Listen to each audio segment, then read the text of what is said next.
कल्याण। नशे की लत जो जारी है वो सबसे बड़ी बीमारी है। मेले लगते हैं शमशानों में, आज उनकी तो कल अपनी बारी। नमस्कार और राम राम। मैं आपकी बहन, आपकी बेटी अवनी चौधरी। मैं आपको बता देना चाहती हूँ कि मेरा नाम अवनी चौधरी है और मैं मात्र 7 साल की हूँ। और मेरी जन्मभूमि की बात की जाए तो वह नलवा गांव ही है। और मेरी पढ़ाई की बात की जाए तो मैं हिसार में अपनी पढ़ाई करती हूँ। और मैं हरियाणा में नशा मुक्त को लेकर गांव-गांव में जाकर अपने विचार रखती हूँ। और समाज में जितनी भी बुराइयां फैल रही है उन पर भी मैं अपने विचार रखती हूँ। तो अब मैं आपका ज्यादा समय न लेते हुए अपने विचार प्रस्तुत करना चाहूंगी, जिनका शीर्षक है नशा नशा नशा। महोदय, मेरी मातृभूमि भारत है, जहां स्वामी विवेकानंद जी, सरदार वल्लभ भाई पटेल, महात्मा गांधी, भगत सिंह जैसे महापुरुषों ने जन्म लिया था। और आज उसी मातृभूमि का युवा आज तेज गति से नशे की चपेट में फंसता हुआ नजर आ रहा है। इस नशे ने हमारी युवा शक्ति को इस प्रकार जकड़ रखा है जैसे एक शिकारी अपने शिकार को जकड़ता है। वर्तमान में कुछ अनुमान के अनुसार 7.13 करोड़ लोग नशे के आदी पाए गए और 10 लाख से भी ज्यादा लोग चिट्टे के आदी पाए गए।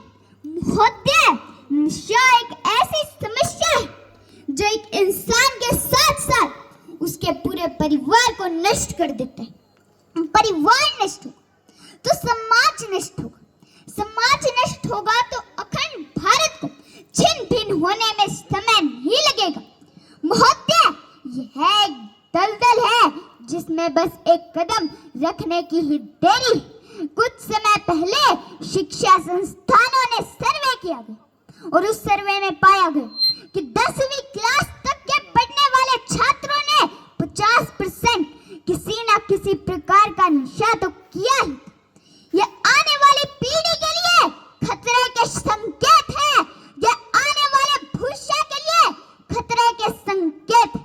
नशा किया व्यक्ति चोरी, डकैती, अपराध, पता नहीं क्या क्या करने लगता है और उसका परिणाम उसके परिवार को भुगतना पड़ता है।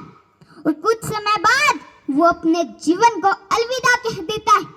एक बहन अपना भाई खो देती, माँ बाप अपने बुढ़ापे का सहारा खो देती, एक पत्नी अपना जीवन साथी खो देती। और आधुनिक समाज की बात की जाए तो बड़े बड़े नेता लोग भी इस नशे की चपेट में। और न जाने हमारे रीति रिवाजों को तो क्या हो गया, इस नशे के बिना तो जीवन ही नहीं। इतना पैसा आप इस नशे पर खर्च करते हो, इस पैसे से आप किसी गरीब बहन की शादी करवा दो, किसी गरीब बच्चे को शिक्षा दे दो। और हर रोज गाड़ियों के एक्सीडेंट, चोरी, डकैती, अपराध, पता नहीं क्या क्या सुनने को मिलते हैं। इन सब का एक ही कारण है, वो है नशा नशा नशा। डॉक्टर APJ अब्दुल कलाम कहा करते थे कि किसी भी देश की तरक्की और तबाही युवाओं के हाथ में।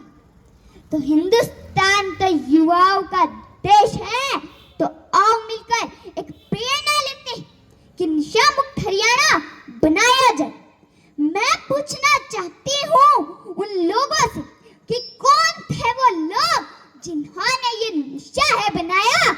मैं पूछना चाहती हूँ उन लोगों से कि कौन थे वो लोग जिन्होंने ये घरों को जलाने वाला तेजाब बनाया। शायद हम किसी के पास भी इसका जवाब नहीं।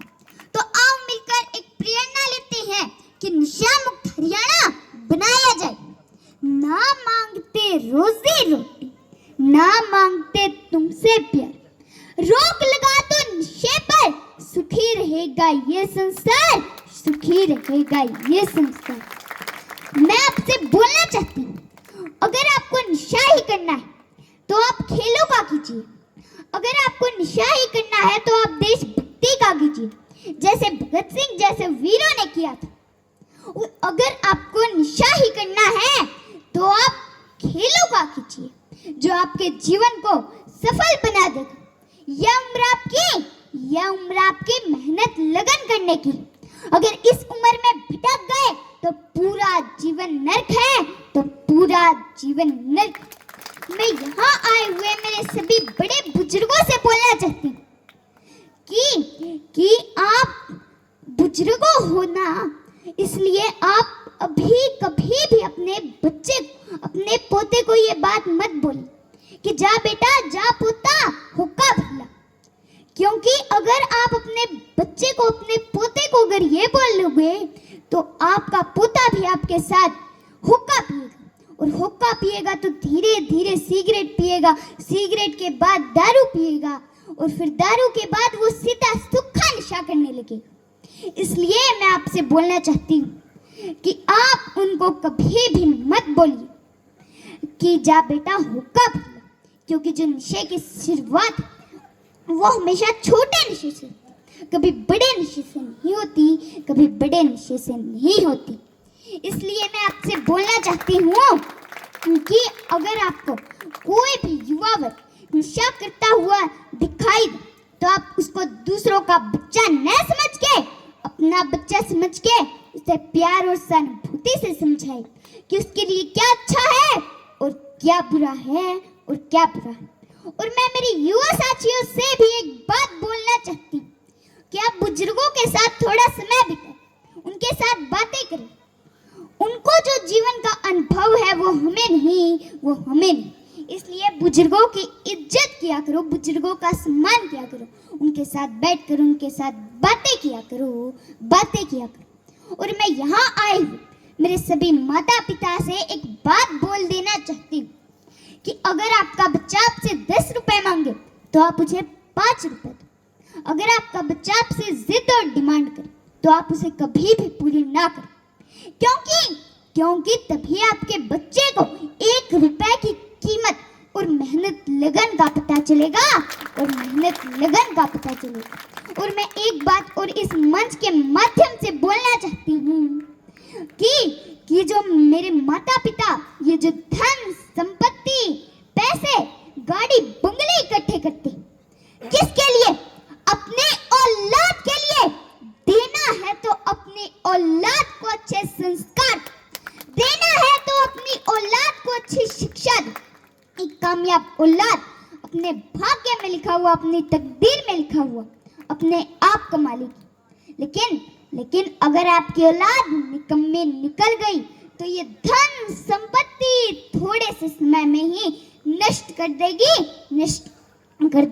इसलिए मैं आपसे बोलना चाहती हूँ कि आप अपने बच्चे को इस धन संपत्ति की बजाय अच्छे संस्कार दीजिए, अच्छी शिक्षा दीजिए, जिससे वो एक अच्छी नौकरी प्राप्त कर लेगी, अपना भविष्य खुद बना लेगी।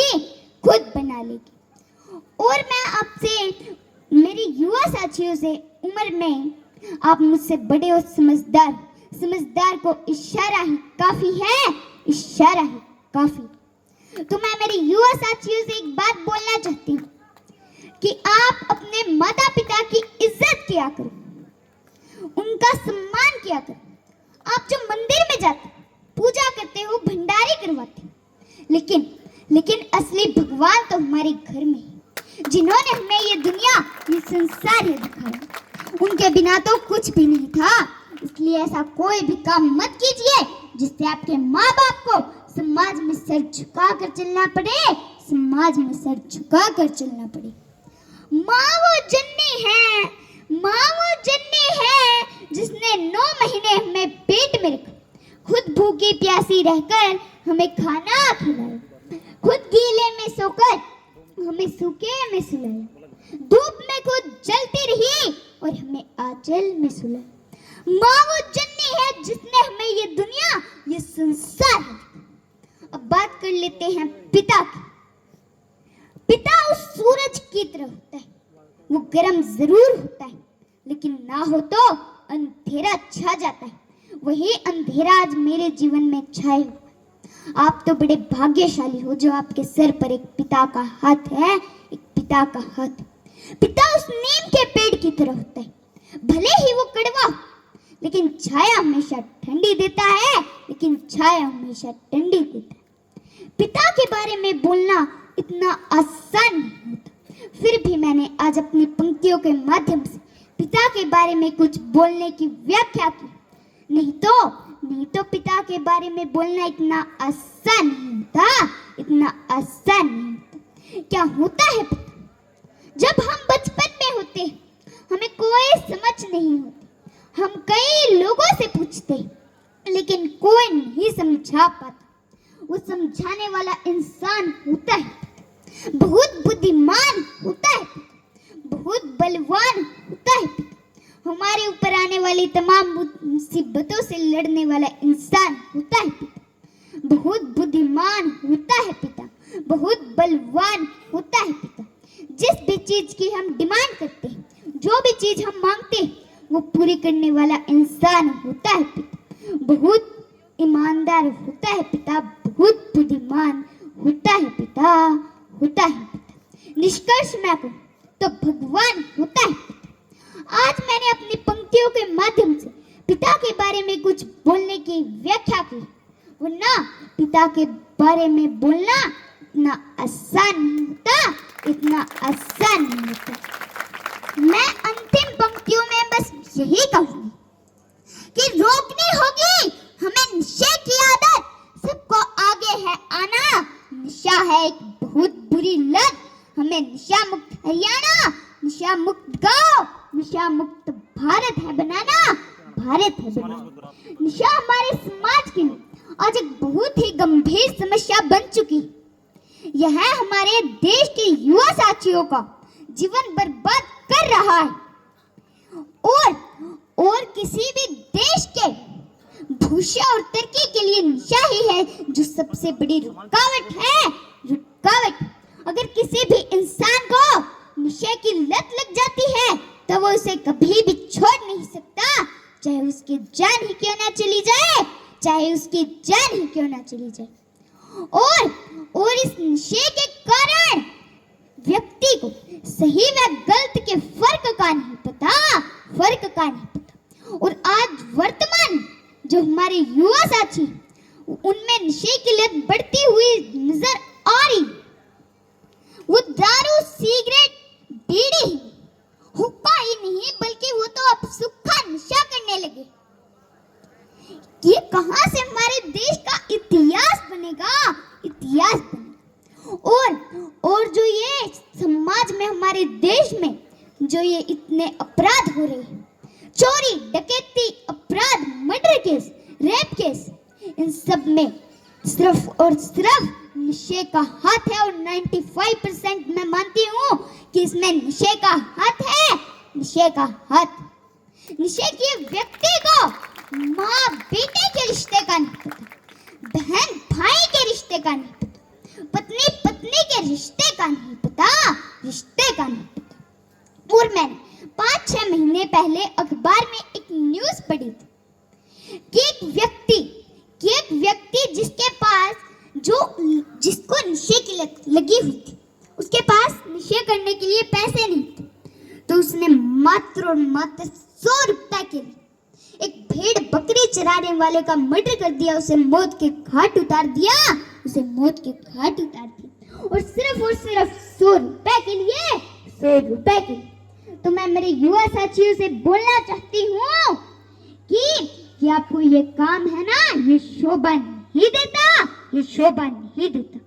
मेरे देश का युवा नशे की हालत में पड़कर सुबह घर से मदर इंडिया देखकर जाता है और शाम को नशे की हालत में घर आकर अपनी माँ बहन पत्नी को पीटता है, अपनी माँ बहन पत्नी को पीटता है। और धीरे धीरे ये नशा है ना, हमारे देश के युवा साथियों को अपराध की दुनिया में ले जाता हुआ नजर आ रहा है, नजर आ रहा है। एक हद तो उस दिन फट गया। मैं आपको एक आज दिल दहला देने वाली घटना बता देना चाहती हूँ कि एक पति जो नशे की हालत में घर आकर अपनी पत्नी को पीटता है और पीटने के बाद उसके चाकू से 14 टुकड़े कर उसे प्रेशर कुकर में उबाल देता है। ये कहां से होगा हमारे देश का इतिहास, हमारे देश का इतिहास। और मैं अपनी पंक्तियों को विराम देने से पहले आपको बता देना चाहती हूँ कि जो मैं आज यहाँ पर खड़ी हूँ अपने विचार रखती हूँ, तो उसमें जो महत्वपूर्ण योगदान रहा है वो रहा है MS जादूगर सम्राट का, जो एक बहुत ही शानदार कार्यक्रम करवा रहे। आज सभी लोग अपने घर में एक एक फोन लेकर बैठे रहते हैं, रील्स देखते हैं, लेकिन जो MS जादूगर सम्राट है वो आज आप सभी को इतना इकट्ठा करके रख रहे हैं, तो ये बहुत ही बड़ी बात है, तो ये बहुत ही बड़ी बात है। इसलिए आप थोड़ा थोड़ा दान जरूर दीजिए, क्योंकि जो ये प्रोग्राम होता है ना, इसके लिए पैसे लगते हैं, ना कि ये फ्री में होते हैं। इसलिए आप थोड़ा थोड़ा दान जरूर दीजिए। अब मैं आपका ज्यादा समय न लेते हुए अपनी पंक्तियों को विराम देना चाहूंगी। धन्यवाद। I hope that my village should be free of cost, and my mother will full support to me in making a free village. I request to all the people and sarpanch of that my village should be made free of cost. I request you to, I hope that you will should be made a Haryana drugs free, and every home youth should be successful by getting education and glory with his parents. Thank you. Very good है भी तारा काम में सभी भाई किसकी टक्कर ले इसका है वो काम में तारा तो माँ बाप तारा तो